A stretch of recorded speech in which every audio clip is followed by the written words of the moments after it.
Oh no, your knife is rusty. You're probably feeling kind of weird about that and like, oh no, I ruined my gorgeous carbon steel knife. It is not a big deal actually, and I'm here to help.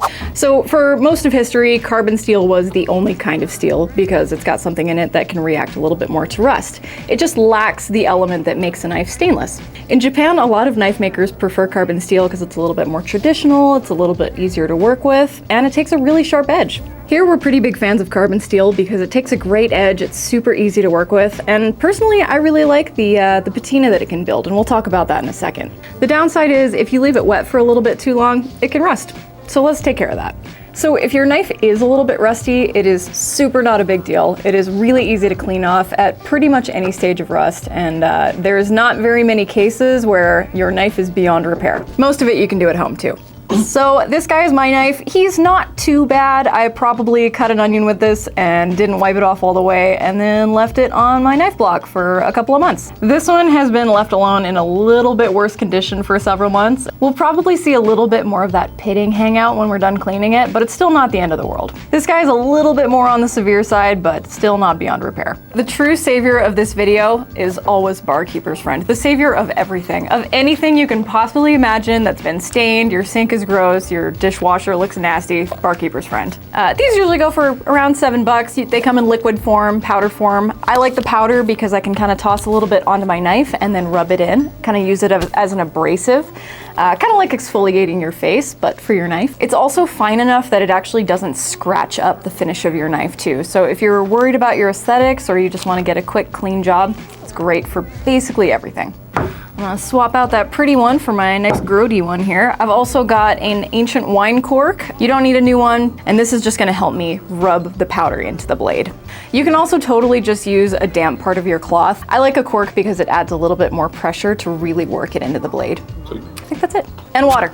So to start, I'm just putting the face of my knife flat on the counter so that it's not moving around and I'm not gonna catch my fingers on the edge. Then I'm just gonna put a little bit of the Barkeeper's friend on here, kind of on the whole blade. Gonna take some water, just a tad, and then I take my wine cork and I'm just mixing it in. This is also gonna remove the patina I have built up on here, and the patina is basically just a little bit more protective form of rust. If you've got a Karochi finish on your blade, like I do, this kind of dark part up here, this can be removed by this type of abrasive. I'm not super picky about my knife, so I'm probably just gonna remove everything on the whole blade. Some of it'll come off, some of it will stay, but what I really like is kind of a knife that grows and changes with me, and I'm not really too particular about keeping it the way it looked when it was new. If you do have a patina on your knife that you want to keep, you can just press really, really gently. And you can preserve that while removing the rust at the same time. Pour some water on here, wipe it, see how I'm looking? Pretty good. And you can see I didn't even fully remove my patina here, but no more rust. Good to go? All right.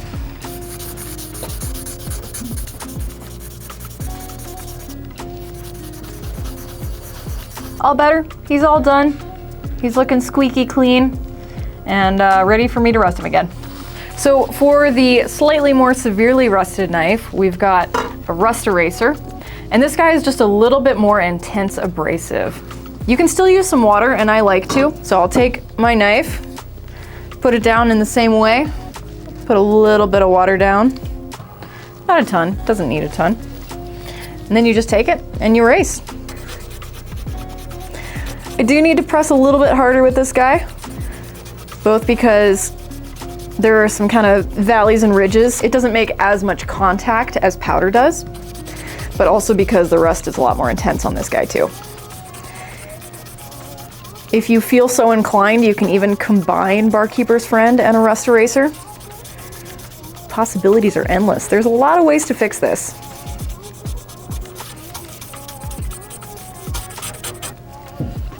And honestly, I don't even see a lot of pitting left here. I do still see some rust hiding in the Karochi, so I think I might use some Barkeeper's friend to try to kind of maintain the Karochi on this one. I don't really mind when it's my own knife, but this one will probably refurbish and sell at garage sale, so I want it to look a little bit nicer. So if you try to remove rust at home, there are a couple of things that you do want to avoid if you want to maintain that finish. The steel wool, green scrubbies, anything a little bit harsher can really mess up the side of your knife. So you want to kind of stick to Barkeeper's Friend if you're precious about your finish. So that's basically it. It's really nothing too scary, and honestly, as long as you're going slow, you're working carefully, and you're kind of keeping your pressure consistent, you're good to go. If you do want to be really particular about the look of your knife, kind of make sure that every stroke that you make is in the right direction, or in the same direction, so that your scratches are all the same way. This is kind of the basic of polishing, and you can use it here too. So that's basically everything you need to know to clean the rust off your knife. But you can also prevent your rust from coming in the first place by drying off your knife, making sure it's wiped off every single time you put it down. You can oil it if you're storing it for a while, or if you're living in a really humid climate, or you can also just use the knife and it naturally builds a patina on it. So patina and rust are basically different types of oxidization. Rust is a little bit more destructive, it's going to eat through your blade, whereas the patina is more surface level and keeps rust from eating away further. Patina is good. You want patina. This is one really great example of a patina that's been made with a little bit of bacon, so it actually turns up a little bit more blue. I find a lot of the vegetable-based patinas tend to be kind of more on the brown or gray side, and brown is fine as long as it doesn't edge into the orange red of rust. Everything you cut is going to change your knife just a little bit. Anything that releases juices, whether that's the onion or meat juices, is going to cause your carbon steel knife to react just a little bit. So a great thing to do when you bring one home is make French onion soup or cut a whole bunch of meat, and that kind of gets a kickstart on your patina.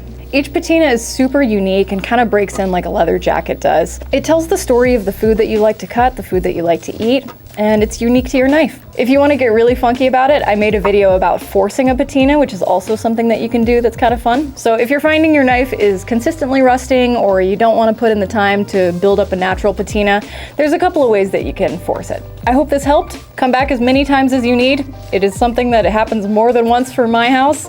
Have a good day.